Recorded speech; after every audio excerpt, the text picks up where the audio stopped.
નમસ્કાર વાલા વિદ્યાર્થી મિત્રો, ફરી એક વખત world in box YouTube channel પર આપ સૌનું હાર્દિક સ્વાગત છે. દોસ્તો, જીપીએસસી કરંટ અફેર્સની જે આપણે ચર્ચાઓ કરીએ છીએ, તો આજે એના પાર્ટ 20 એટલે કે 20મા ભાગ ઉપર આપણે મહત્વપૂર્ણ 5 સવાલો ઉપર ચર્ચા કરવાની છે. તો આજનો આપણો પહેલો સવાલ દોસ્તો જોઈએ, અને આ તાજેતરમાં સતતપણે ચર્ચામાં રહેલો સવાલ છે. આવનારા સમયની પ્રિલિમ, મુખ્ય પરીક્ષા બધામાં એ ઉપયોગી થાય એ પ્રકારનો સવાલ છે. તો પહેલું વિધાન જોઈએ કે પીએમ કેર્સ ફંડ નો ઉપયોગ કોઈ પણ પ્રકારની કટોકટી અથવા તો તકલીફની પરિસ્થિતિ દરમિયાન અસરગ્રસ્તોને રાહત આપવાના કાર્યો માટે કરવામાં આવશે. બીજું વિધાન છે કે પ્રધાનમંત્રી રાષ્ટ્રીય રાહત ભંડોળ મતલબ કે પ્રધાનમંત્રી એટલે કે prime minister national relief fund નો ઉપયોગ heart surgery, kidney transplant, cancer સારવાર, એસિડ હુમલા જેવી પરિસ્થિતિઓ અથવા સ્થિતિઓનો ભોગ બનેલા વ્યક્તિની સારવાર માટે પણ ઉપયોગમાં લેવામાં આવશે. હવે જો દોસ્તો, દેશની અંદર આ કોવિડ-19 મહામારી છે એનો સામનો કરવા માટે થઈ અને મોદી સાહેબે પીએમ કેર્સ ફંડ છે એની સ્થાપના કરી અને લોકોએ એની અંદર ડોનેશન આપવાની પણ શરૂઆત કરી. અને એની સાથોસાથ જ તે એક સવાલ એવો પણ ઊભો થયો કે ભાઈ, દેશમાં ઓલરેડી PMNRF હતું છતાં પીએમ કેર્સ તમે શા માટે લાવ્યા? હવે જો એ શા માટે લાવ્યા ન લાવ્યા એ સવાલ એ રાજનીતિનો સવાલ છે, એની અંદર આપણે પડવાની કોઈ જરૂરિયાત નથી. આપણે પ્રિલિમ અને મેન્સને ધ્યાનમાં રાખીને એને સમજવાની કોશિશ કરવાની છે. મેન્સની અંદર આ બંને ફંડ છે એ બંને વચ્ચેનો મતલબ કે બંનેનો પરિચય આપીને તફાવતો પણ તમને પરીક્ષામાં પૂછે અને પ્રિલિમમાં આ ટાઈપનો ક્વેશ્ચન પણ પૂછાય. તો જો આ બંને વિધાનો છે એ સાચા છે, બંને વિધાન સાચા છે. હવે આપણે વન બાય વન પહેલા PMNRF વિશે માહિતી મેળવશું અને ત્યારબાદ આપણે પીએમ કેર્સ વિશે માહિતી મેળવશું. તો જો prime minister national relief fund, જેને PMNRF તરીકે આપણે ઓળખીએ છીએ, એની સ્થાપના દેશની આઝાદી બાદ જાન્યુઆરી 1948માં પંડિત નહેરુની પહેલથી કરવામાં આવી હતી. તો સમજો કે જે વિભાજન થયું, પાર્ટીશન 1947ના ઓગસ્ટ મહિનામાં, એ વિભાજનથી આશરે ભારત અને પાકિસ્તાનમાંથી 1 કરોડ જેટલી જનસંખ્યા છે એ એક સ્થળથી બીજા સ્થળે ગઈ. એટલે વિશ્વનું સૌથી મોટું માનવ સ્થળાંતર જેને કહેવામાં આવે તો એ આપણી આઝાદીનો સમય હતો. તો જે લોકો પાકિસ્તાન છોડી અને હિન્દુસ્તાનમાં પોતાનું ભવિષ્ય શોધવા આવેલા, એ બધા લોકોની પાસે ન તો સંપત્તિ હતી, ન સંસાધન હતા, ન રૂપિયા હતા. તો એ બધા લોકોને સહાયતા મળી શકે એ ઉદ્દેશથી પંડિત નહેરુએ દેશને હાકલ કરી અને દેશના લોકોએ પોતાની રીતે ફાળો આપવાની શરૂઆત કરીને એ સમયે સ્થપાણું PMNRF. ઓકે, તો આ આખું જે PMNRF છે એનો ઉદ્દેશ મેં તમને સમજાવ્યો, એની હિસ્ટ્રી પણ સમજાવી. બીજું કે આ પ્રકારનું ફંડ છે એ દેશમાં કોઈ પણ આકસ્મિક સંજોગોમાં કામ લાગી શકે એવી બાબતની જરૂરિયાત પણ આપણને સમજાણી. કારણ કે પાર્ટીશન છે એના પછી સ્થળાંતરનો સવાલ હતો, તો અમુક સમય બાદ, અમુક દાયકા બાદ સોલ્વ થઈ ગયો, પણ એ ફંડ છે એ યથાવત રહ્યું. તો ભવિષ્યમાં અને વર્તમાન સમયમાં એનો ઉપયોગ ક્યાં થાય છે? તો જો ખાસ ધ્યાન રાખો, 3 અલગ અલગ સેક્ટર છે એની અંદર આને આપણે સમજવાની કોશિશ કરવાની છે.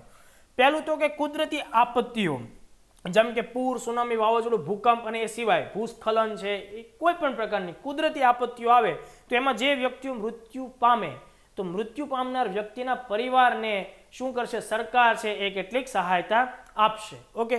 બીજું, મોટો અકસ્માત થયો હોય, મોટો અકસ્માતમાં મેન મેડ મિસ્ટેક પણ આવી જાય, દાખલા તરીકે ભોપાલ ત્રાસદી જે થઈ, ભોપાલ ગેસ દુર્ઘટના, પછી મોટો અકસ્માતમાં રેલવેની અકસ્માત આવી જાય, અન્ય પુલ તૂટવો, કોઈ પણ પ્રકારનો ટૂંકમાં આપણે અકસ્માત કહી શકીએ. તો એવો મોટો અકસ્માત થયો, અથવા તો કોઈ કોમી રમખાણો કે હિંસા થઈ હોય, તો એમાં જે કોઈ વ્યક્તિ ભોગ બન્યા હોય તો એ ભોગ બનનાર વ્યક્તિના પરિવારને આ ફંડમાંથી નાણાં આપવામાં આવે છે. ત્રીજી ખાસ વાત, મોટાભાગે આ મુદ્દો વિદ્યાર્થીઓને સહેજ મતલબ વિચિત્ર લાગે કે જ્યારે કોઈ વ્યક્તિને તબીબી જરૂરિયાત ઊભી થાય, દાખલા તરીકે એને હૃદય ઓપરેશન છે, કિડની, કેન્સર, એસિડ એટેક થયો હોય, તો આવી સ્થિતિઓની અંદર ભોગ બનનાર વ્યક્તિ પણ જો ત્યાં રજૂઆત કરે, એપ્લિકેશન આપે, તો એને પણ સરકાર છે એ આ ફંડ છે એમાંથી નાણાં આપે. તો આટલા મુદ્દાઓને આપણે ખાસ ધ્યાનમાં રાખશું. બીજું, આ ભંડોળ PMNRF એ સંપૂર્ણપણે લોક ભાગીદારીથી ચાલે છે. મતલબ મારો કહેવાનો એ છે, જો આ વિધાનને તમારે ખાસ સમજવાનું છે, બજેટ દ્વારા PMNRF ને કોઈ સહાયતા કે કોઈ એમાં ઉમેરો કરવામાં આવતો નથી. મતલબ કે બજેટ છે એને આની સાથે કોઈ સંબંધ નથી થતો. બીજી એક ખાસ વાત કે આ જે ભંડોળ છે એને સંસદમાં કોઈ કાનૂન દ્વારા પારિત કરવામાં આવ્યું, સ્થાપિત કરવું એવી કોઈ બાબત પણ નથી. એટલે કે સંસદ દ્વારા સ્થાપિત ભંડોળ પણ નથી. આ બધા વિધાનો તમારે ખાસ ધ્યાનમાં રાખવાનું. બીજું, ભંડોળમાં જે કંઈ નાણાં જમા થતા હોય તો એ નાણાંનો કેટલો હિસ્સો જવાબદાર મેનેજમેન્ટ બોર્ડ છે એને યોગ્ય લાગે તો એ રીતે અન્ય સ્વરૂપે રોકાણ તરીકે પણ વાપરતા હોય છે. ઓકે. બીજું, આવકવેરા કાનૂન હેઠળ આ જે આખું ભંડોળ છે એને ટ્રસ્ટ તરીકેની માન્યતા મળી છે અને એમાં જે લોકો રોકાણ કરતા હોય છે તેને આવકવેરામાંથી રાહત પણ મળતી હોય છે. હવે આપણે એનું થોડુંક બેલેન્સ ચેક કરીએ તો જો 16/12/2019ની તારીખ અંતર્ગત મતલબ આની વેબસાઇટ ઉપર જે આપણને આંકડો આપવામાં આવ્યો છે PMNRFમાં મતલબ કે 16 ડિસેમ્બર 2019ના રોજ એનું બેલેન્સ શીટ આપણે જોઈએ તો 38.44 કરોડ રૂપિયા એટલે 3800 કરોડ રૂપિયા આપણને એમાં જમા થયેલા જોવા મળે છે. બરાબર. બીજું 2018-19નું એક વર્ષનું આપણે એનું એકાઉન્ટ જોઈએ તો એની અંદર દેશભર અને વિદેશોમાંથી ટોટલ 534.22 કરોડ રૂપિયા જમા થયા અને સામે ખર્ચ એમાંથી થયો 212.50 કરોડ રૂપિયા. તો ટોટલ આપણને એની 3800 કરોડ રૂપિયા જેવી રકમ ડિસેમ્બર 19 સુધીમાં જોવા મળી. બીજું, હવે આ જે ભંડોળ છે એની વ્યવસ્થા કેવી રીતે કરવી, ક્યાં એનો ઉપયોગ કરવો, કેવી રીતે એને વપરાશમાં લેવું, તો જો એના માટે થઈને એક કમિટી હતી, ઓકે, જેમાં પ્રાઇમ મિનિસ્ટરનો સમાવેશ થાય ને કોઈ સંજોગોમાં જો નાયબ વડાપ્રધાનની પરિસ્થિતિ ઊભી થાય તો એનો પણ એમાં સમાવેશ થતો, ફાઇનાન્સ મિનિસ્ટર ઉપરાંત જે કોંગ્રેસ પક્ષ છે એનો પ્રેસિડન્ટ, ઓકે, ટાટા ટ્રસ્ટી વતી એક પ્રતિનિધિ હોય અને એક ઔદ્યોગિક પ્રતિનિધિ હોય. તો આટલા વ્યક્તિઓ સાથે મળી અને એનો નિર્ણય કરતા હતા જ્યારથી એની સ્થાપના થઈ હતી એ પછીના સમયથી. પણ 1985માં થોડો ફેરફાર થયો. 1985માં આ કમિટી કેન્સલ થઈ અને વર્તમાનની અંદર પીએમ પોતે એક જ વ્યક્તિ એ આ ફંડ છે એ ક્યાં વાપરવું પોતાના વિવેક મુજબનો એનો નિર્ણય લેશે અને પ્રાઇમ મિનિસ્ટર ઓફિસમાં જોઈન્ટ સેક્રેટરી હશે એ આખો એનો હિસાબ કિતાબ અને વહીવટ સંભાળશે. તો આટલા મુદ્દાઓને આપણે ખાસ ધ્યાનમાં લઈએ. બીજું, COVID-19 દરમિયાન આપણને માર્ચ મહિનામાં આપણી સામે આવ્યું PM કેર્સ. તો વર્ગ 3 ની અંદર પહેલા તો PM કેર્સનું પૂરું નામ તમને પરીક્ષામાં પૂછી શકાય, prime minister's citizen assistance and relief in emergency situations fund. આપાતકાલીન પરિસ્થિતિઓની અંદર લોકોને સહાયતા આપવા માટે થઈ આસિસ્ટન્સ એટલે કે સહાયતા આપવા માટે થઈને ઊભું કરવામાં આવેલું આ ફંડ છે. ઓકે, મોદી સાહેબ દ્વારા 27 માર્ચ 2020ના રોજ PM કેર્સ ફંડની સ્થાપના કરવામાં આવી. જો ખાસ ધ્યાન રાખો, કેટલાક વિદ્યાર્થીઓને કદાચ એ પ્રકારની બાબત અથવા તો માહિતી હશે કે PM કેર્સ ફંડ માત્ર COVID-19 પૂરતું સીમિત છે, તો COVID-19ને ધ્યાનમાં રાખીને કરવામાં આવ્યું છે. તો જો એની સ્થાપના COVID-19 દરમિયાન જે ડિસ્ટ્રેશન કન્ડિશન ઊભી થઈ એને હેન્ડલ કરવા માટે આપણે ચોક્કસપણે કર્યું છે, પણ એ માત્ર COVID-19 પૂરતું નથી. એની ઓરિજિનલ ડેફિનેશન આપણે જોઈએ તો કોઈ પણ પ્રકારની આપાતકાલીન કટોકટીની સ્થિતિ એટલે કે મુશ્કેલીવાળી સ્થિતિ અથવા તણાવ ભરેલી સ્થિતિઓ જેમ કે COVID-19, મતલબ COVID-19 તો એક પ્રકારની મુશ્કેલી છે, તમામ પ્રકારના પડકારો છે, એનો જે ભોગ બન્યા હોય એ લોકોને તાત્કાલિક ધોરણે રાહત મળે એટલા માટે આપણે આ ફંડ ઊભું કર્યું છે. બીજું, આ ફંડ જે છે PM કેર્સ, ઓકે, એનો ઉપયોગ ક્યાં થશે તો કે ભાઈ પબ્લિક હેલ્થ ઇમરજન્સી ઊભી થઈ જેમ કે અત્યારની પરિસ્થિતિઓ, ઓકે, તો એમાં આપણે એનો ઉપયોગ કરશું. પછી મેન મેડ ઓર નેચરલ કેલેમિટી ઓર ડિસ્ટ્રેસ એટલે કે કુદરતી અથવા કૃત્રિમ રીતે જે કોઈ આપત્તિ ઊભી થઈ હોય તો એનો સામનો કરવા માટે ભોગ બનેલા લોકો હોય એને પૈસા આપણે આપવા પડે તો એ આપવાના. બીજું, creation or upgradation of health care or pharmaceutical, કોઈ નવી હોસ્પિટલ તૈયાર કરવી તો એમાંથી થઈ શકે, ઓકે, અથવા તો જૂની હોસ્પિટલ અથવા એવા કોઈ સંસાધનો એને અપગ્રેડ કરવા છે અથવા દવાઓ અથવા રસીઓનું સંશોધન કરવું તો એ બધી બાબતોમાં પણ એનો ઉપયોગ થશે. ફંડિંગ રિલેવન્ટ રિસર્ચ, એવી શોધખોળ કે સંશોધનો કે જેને ફંડની ખાસ જરૂર છે તો એવા સંશોધનોને પણ PM કેર્સમાંથી મદદ મળશે.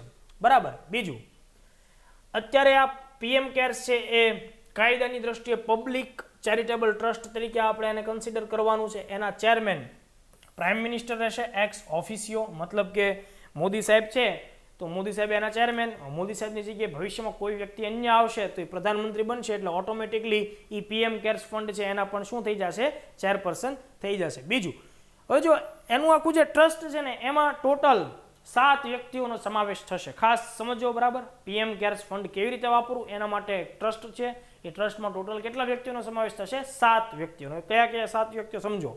એક તો પ્રાઇમ મિનિસ્ટર પોતે, ટ્રસ્ટીઓમાં એક્સ ઓફિસિયો મતલબ કે ઓલરેડી જે વ્યક્તિ આ પદ ઉપર આવશે એ આના ટ્રસ્ટી બની જ જશે, જેમ કે સંરક્ષણ મંત્રી, ગૃહમંત્રી અને નાણામંત્રી. તો આ 4 વ્યક્તિઓ એક્સ ઓફિસિયો પોઝિશન ઉપર રહેશે. ઓકે, જો આ ખાસ ધ્યાન રાખજો, અહીંયા સ્વાસ્થ્ય મંત્રી નથી, તમારે સમજવાનું છે, બરાબર. વિદેશ મંત્રી પણ નથી. તો આ જે સંરક્ષણ મંત્રી, ગૃહમંત્રી, નાણામંત્રી છે, કોણ કોનો સમાવેશ એમાં થાય નથી થતો એ રીતનો ક્વેશ્ચન પ્રિલિમમાં તમારે ધ્યાનમાં રાખવાનું. હવે અન્ય જે 3 વ્યક્તિઓનો સમાવેશ કરવાનો છે આપણે, એ કોણ હશે? તો કે ભાઈ અન્ય 3 વ્યક્તિઓ છે એ કાં તો સંશોધન ક્ષેત્ર સાથે સંકળાયેલા હોય એવા વિદ્વાન વ્યક્તિ હોય, અથવા કોઈ સ્વાસ્થ્ય, વિજ્ઞાન, સામાજિક કાર્યો, કાયદો, જાહેર વહીવટ, અથવા તો કોઈ ખૂબ જ પ્રખ્યાત દાતા હોય, બરાબર?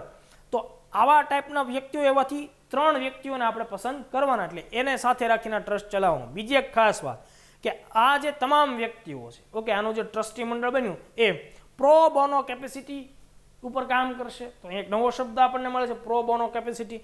પ્રો બોનો કેપેસિટીનો મતલબ એવો થશે દોસ્તો કે અહીંયા જે કોઈ પણ વ્યક્તિ ટ્રસ્ટી તરીકે કામ કરશે અને 1 રૂપિયાનો હોય તે પગાર મળશે નહીં. એ ટોટલી નિઃશુલ્ક સેવા એમની, કોઈ પગાર, કોઈ ભથ્થું એને મળવા પાત્ર થશે નહીં. ઓકે, આટલા મુદ્દાઓ જોયા. બીજું, પહેલાની જેમ આ પણ લોક ભાગીદારીથી ચાલે છે. બજેટની અહીંયા ફાળવણી થતી નથી, બરાબર? ભંડોળની અંદર જે કોઈ સહયોગ આપો તો એને આવકવેરામાંથી રાહત મળશે. એટલે આવકવેરો કાનૂન 1961 છે, એના અંતર્ગત પણ આને આવી રીતે ચેરિટેબલ ટ્રસ્ટ ગણવામાં આવ્યું છે. બીજું કે તમે જે કોઈ ભંડોળ આ કંપનીને આપો, ટ્રસ્ટમાં આપો છો, તો તમને કંપની કાનૂન 2013 હેઠળ કોર્પોરેટ સોશિયલ રિસ્પોન્સિબિલિટી CSR નો પણ શું મળશે? લાભ મળશે. ઓકે, બીજું, વિદેશમાંથી પણ ભંડોળ આવકાર્ય છે અને એના માટે થઈને ફોરેન કોન્ટ્રીબ્યુશન રેગ્યુલેશન એક્ટ 2010 ની અંતર્ગત પણ રાહત આપવામાં આવી છે. મતલબ આમાં વિદેશોમાંથી પણ નાણાં આપી શકાય.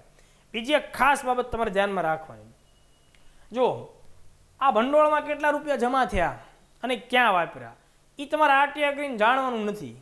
આવું હું નથી કહેતો ભાઈ આ લોકો કહે છે, બરાબર? તો આ RTIના દાયરામાં આવશે નહીં. શરૂઆતની અંદર એમ સવાલ હતો કે કદાચ RTIમાં આવે ન આવે, પણ એક કાયદાના વિદ્યાર્થી છે હર્ષા કંદુકુરી, એણે RTI કરી, તો એના RTIની અંદર પ્રાઇમ મિનિસ્ટર ઓફિસ તરફથી એવો જવાબ આપ્યો કે ભાઈ આ RTIના દાયરામાં આવતું નથી. તો તમારે એનો જે કંઈ ખર્ચ અને આવક છે જાણવી હોય તો PM કેર્સની વેબસાઇટ ઉપર જવાનું અને એની અંદર અમે જે કંઈ એની એકાઉન્ટ ડિટેલ આપીએ છીએ એના આધારે તમારે એ વસ્તુની માહિતી મેળવી લેવાની. ઓકે, બીજું, હજી જો કેટલીક અસમંજસ છે કે ભાઈ CAG દ્વારા આનું નિરીક્ષણ થશે કે ઓડિટ થશે કે કેમ, એ કોઈ આપણને માહિતી નથી. ચલો હવે જો સમજાવું. પહેલું જે 1 અઠવાડિયું હતું જ્યારે આ સ્થાપના થઈ ત્યારથી, બરાબર? તો આમ તો જો કે 27 માર્ચથી, એટલે પહેલા 4 જ દિવસ, આખું અઠવાડિયું પણ નહીં, પહેલા 4 દિવસમાં એમાં જમા થયા 3076.62 કરોડ રૂપિયા. મતલબ દેશની જનતાએ ખૂબ પૈસા આપ્યા કે ભાઈ તમે ફટાફટ કંઈક COVID-19નું કંઈક ઉકેલ લાવો, બરાબર? અને એમાંથી આપણને જે અત્યારે એની વેબસાઇટ ઉપરના FAQsમાં જાણવા મળે છે 3100 કરોડ રૂપિયા છે એ આ ફંડમાંથી અલગ અલગ કારણોસર સંશોધન પાછળ આપવામાં આવ્યા છે. જેમ કે જુઓ, 2000 કરોડ રૂપિયા છે એ આ ફંડમાંથી સરકારી હોસ્પિટલોને આપવામાં આવ્યા. શા માટે? તો કે ભાઈ તમે 50,000 વેન્ટિલેટર્સ તૈયાર કરો, મેડ ઇન ઇન્ડિયા, મતલબ ભારતની અંદર જાતે વેન્ટિલેટર બનાવો. હવે તમને ખ્યાલ છે કે COVID-19 બીમારી દરમિયાન વ્યક્તિનું શ્વસન તંત્ર છે એટલું બધું સંક્રમિત થાય કે શ્વાસ લઈ શકતો નથી, તો વેન્ટિલેટર ખૂબ આવશ્યક છે. હવે જો બજારની અંદર તમે જોવા જાઓ તો વેન્ટિલેટરના ભાવ છે 3 લાખથી શરૂ થતા હોય, બરાબર? સારી ક્વોલિટીવાળા હોય તો 20-25 લાખ. અમેરિકાની અંદર 35 લાખના વેન્ટિલેટરનો ઉપયોગ COVID-19 દરમિયાન કરવામાં આવ્યો હતો. તો એક વેન્ટિલેટર દીઠ આ જે રકમ થઈ, તો એની તમે સરેરાશ કાઢો તો આશરે 4 લાખ રૂપિયાની ફાળવણી થાય. બીજું, 1000 કરોડ રૂપિયા આ ફંડમાંથી દેશભરના જે મજૂરો છે એ માઇગ્રેટ થયા, મતલબ પોતાના વતન તરફ પાછા વળ્યા, તો આ ફંડમાંથી 1000 કરોડ રૂપિયા મજૂરોના સ્થળાંતર માટે આપવામાં આવ્યા PM કેર્સમાંથી, અને રસીના વિકાસ માટે 100 કરોડ રૂપિયાની ફાળવણી થઈ. તો આટલા મુદ્દાઓને તમારે ખાસ ધ્યાનમાં રાખવાનું. જો મેઇન્સ માટે તમને આ 2 ફંડ વિશે છે એ તુલનાત્મક પ્રશ્ન પણ આવે. ચલો, ત્યારબાદનો બીજો એક સરસ મજાનો નાનો એવો પણ મહત્વપૂર્ણ સવાલ છે. Indian council four cultural relations ICCR કયા મંત્રાલય હેઠળ કાર્યરત એક સ્વાયત્ત સંસ્થા છે? ઓપ્શન જોઈને તમને એવું લાગશે કે સાહેબ કલ્ચરલ રિલેશનની વાત છે તો એ સ્વાભાવિક છે સંસ્કૃતિ મંત્રાલય અંતર્ગત હોવું જોઈએ, પણ પ્રોગ્રામ ત્યાં તમારો ખોટો પડે. જવાબ છે વિદેશ મંત્રાલય. ઓકે, પહેલા એ માનવ સંસાધન વિકાસ મંત્રાલય સાથે સંલગ્ન હતું, પણ આગળ જતા 1970 થી એને ક્યાં ટ્રાન્સફર કરવામાં આવ્યું? તો કે ભાઈ મિનિસ્ટ્રી ઓફ એક્સટર્નલ અફેર્સમાં. આ મુદ્દો ચર્ચામાં એટલા માટે આવ્યો કે 16 ઓગસ્ટ 2020 અટલ બિહારી વાજપેયીની દ્વિતીય પુણ્યતિથિ હતી. તો એ દિવસે આ જે આખું સંસ્થા છે Indian council four cultural relations, તો એનો જે આખું ભવન છે ત્યાં અટલ બિહારી વાજપેયીની ખૂબ મોટી છબી છે એનું અનાવરણ કરવામાં આવ્યું હતું. એટલા માટે આ 2 વસ્તુ ધ્યાનમાં લઈને આગળ ચાલીએ છીએ. તો મેં તમને જે ડિટેલ આપી એ છબી પણ અહીંયા ઇમેજમાં બતાવવામાં આવી છે. રાષ્ટ્રપતિએ એનું અનાવરણ કામ કર્યું છે. તો અટલજી છે એ આપણા દેશના વિદેશ મંત્રી પણ હતા. ઓકે, તો મોરારજીભાઈ દેસાઈની સરકાર સાથે કામ કરતી વખતે 1977 થી 1979 દરમિયાન એમણે વિદેશ મંત્રાલય છે એની કામગીરી સંભાળી હતી અને એ સમયે ICCRના પદે અધ્યક્ષ પણ હતા, એક્સ ઓફિસિયો એના પ્રેસિડેન્ટ પણ હતા. ઓકે, તો આ જે સંસ્થા છે Indian council four cultural relations, તો એ મૌલાના અબુલ કલામ આઝાદ દ્વારા 1951માં એની સ્થાપના કરવામાં આવેલી. ઓકે, ભારતના પ્રથમ શિક્ષણ મંત્રી. તો 1957ની અંદર આ જે સંસ્થા છે એનું રજિસ્ટ્રેશન કરવામાં આવ્યું. 1860ના કાનૂન મુજબ અને એક સોસાયટી બની. તો 1970 સુધી એનો વહીવટ કોણ ચલાવતું હતું? કેન્દ્રીય શિક્ષણ અને યુવા બાબતોનું મંત્રાલય એ ચલાવતું હતું. પણ 1970 બાદ એ કોને સોંપી દેવામાં આવ્યું? વિદેશ મંત્રાલયને. કેમ? તો કે ભાઈ ભારતની વિદેશ નીતિની અંદર કલ્ચરલ રિલેશન્સ એક અગત્યનું જોડાણ બિંદુ બને છે બીજા દેશો સાથે, એટલા માટે. તો ત્યારથી લઈને ત્યાં સુધી કામ કરે છે. ત્યારબાદ ઓલરેડી GPSC ક્લાસ 1-2ની અંદર પૂછાઈ ગયેલો પ્રિલિમનો પ્રશ્ન પણ છે અને અત્યારે એને કરંટમાં એનો મુદ્દો પણ ઉછળેલો છે. એટલા માટે આપણે સવાલ ડિસ્કશનમાં લઈએ. Institute of nano science and technology INST કયા સ્થળે આવેલી છે? જવાબ છે મોહાલી, પંજાબ. પંજાબની અંદર ભારતની રાષ્ટ્રીય સ્તરની નેનો ટેકનોલોજી પર કામ કરતી સંસ્થા આવેલી છે. જો નેનો ટેકનોલોજી વિશે તમે લોકો જાણો છો, નેનો ટેકનોલોજીનો ઉદ્દેશ્ય જ એવો છે કે ભાઈ જીવન જરૂરી જે કોઈ પણ વસ્તુઓ લોકો અત્યારે વાપરી રહ્યા છે એનું કદ બને એટલું નાનું આપણે કરીને દેખાડવું, જેથી કરીને ઓછા મટીરિયલથી આપણે સારી વસ્તુ વાપરી શકીએ. ઓકે, અને એનાથી વેસ્ટ મેનેજમેન્ટ પણ ઇઝીલી થઈ શકે. તો નેનો ટેકનોલોજી છે જેનો કોન્સેપ્ટ રિચર્ડ ફેઇનમેને આપેલો છે અને એ અલગ અલગ તમામ ક્ષેત્રો સાથે સંકળાયેલું છે. તો એનો વિકાસ ભારતમાં આ પ્રકારની સંસ્થાઓ દ્વારા થઈ રહ્યો છે. તો આપણે એના કેટલાક મુદ્દાઓ જોઈએ. Institute of nano science and technology પંજાબના મોહાલી ખાતે સ્થિત છે. જુઓ, department of science and technology એના અંતર્ગત આ સંસ્થા આવે છે, બરાબર. અને આ સંસ્થા એ પ્રમુખ સંસ્થા છે કે જે ભારત સરકારના 2007માં લોન્ચ થયેલા નેનો મિશન છે એનું આખું સંચાલન કરે છે. આ સંસ્થા કાર્યરત ક્યારથી થઈ? 2013થી થઈ. જો 1 nanometre is equal to 10⁻⁹ metre. Richard Feynman છે કેલિફોર્નિયા યુનિવર્સિટીના પ્રોફેસર કે જેણે આ આખો કોન્સેપ્ટ આપ્યો કે ભાઈ આપણે નાના કદની વસ્તુઓ બનાવવી જોઈએ, આણ્વિક સ્તર ઉપર કામ કરી શકે છે અને બહુ સારું એવું અહીંયાથી આપણને એન્જિનિયરિંગ મળશે. તો નેનો ટેકનોલોજીની ડેફિનેશન કંઈક આપણે આ રીતે આપી શકીએ કે nano technology is science, engineering and technology conducted at the nano scale. એટલે કે અણુઓની સાઇઝ કેટલી હોય? 10⁻⁹ મીટર સુધીની, કે જે 1 થી 100 નેનોમીટરની વચ્ચે જેનો આણ્વિક કદ આવતું હોય એવા ઘટકોનું એન્જિનિયરિંગ સાયન્સ અને ટેકનોલોજી છે. ઓકે, ત્યારબાદ જોઈએ ભારતમાં 2007થી નેનો મિશન લોન્ચ થયેલું છે અને આ આખું નેનો મિશન છે એ DST department of science and technology દ્વારા એને આખું અમલમાં લાવવામાં આવ્યું છે. બીજું, નેનો ટેકનોલોજી ઉપર સંશોધન કરીને એનું જે કોઈ પ્રકારનું રિસર્ચ વર્ક છે એને પબ્લિશ કરવાની દ્રષ્ટિએ ઇન્ડિયા છે એ વિશ્વમાં 3જા સ્થાને છે. મતલબ કે ટોપ 5માં નેનો ટેકનોલોજી રિસર્ચ પબ્લિકેશન બાબતે ભારત પોતાનું સ્થાન ધરાવે છે. બીજું, આઇકોન સેટ. સ્ક્રીન ઉપર આ જે શબ્દ છે ને જોઈને તમે આને કોઈ સેટ એટલે સેટેલાઇટ ન સમજતા. પ્રશ્ન પ્રિલિમમાં આ પ્રકારનો આવી શકે. હવે આપણે આનું કરંટ પોઈન્ટ છે એને સમજવાની કોશિશ કરીએ. જો આઇકોન સેટનું પહેલાં આપણે પૂરું નામ સમજીએ, ધ ઇન્ટરનેશનલ કોન્ફરન્સ. ખાસ સમજો, આંતરરાષ્ટ્રીય સ્તરની એક સંમેલન છે, international conference on nano science and nano technology. Nano science અને નેનો ટેકનોલોજી ઉપરની આંતરરાષ્ટ્રીય સ્તરની સભા અથવા તો તમે સંમેલન કહી શકો, એનું આયોજન ભારત દ્વારા થઈ રહ્યું છે. આ વાત ખાસ આપણા માટે મહત્વની થાય. તો ભારતનું જે નેનો મિશન છે એના હેઠળ નેનો મિશનના ભાગ સ્વરૂપે ડિપાર્ટમેન્ટ ઓફ સાયન્સ ટેકનોલોજી દ્વારા દર 2 વર્ષે એટલે કે બાયએન્યુઅલ આયોજિત થતી આંતરરાષ્ટ્રીય સ્તરની ઇવેન્ટ છે.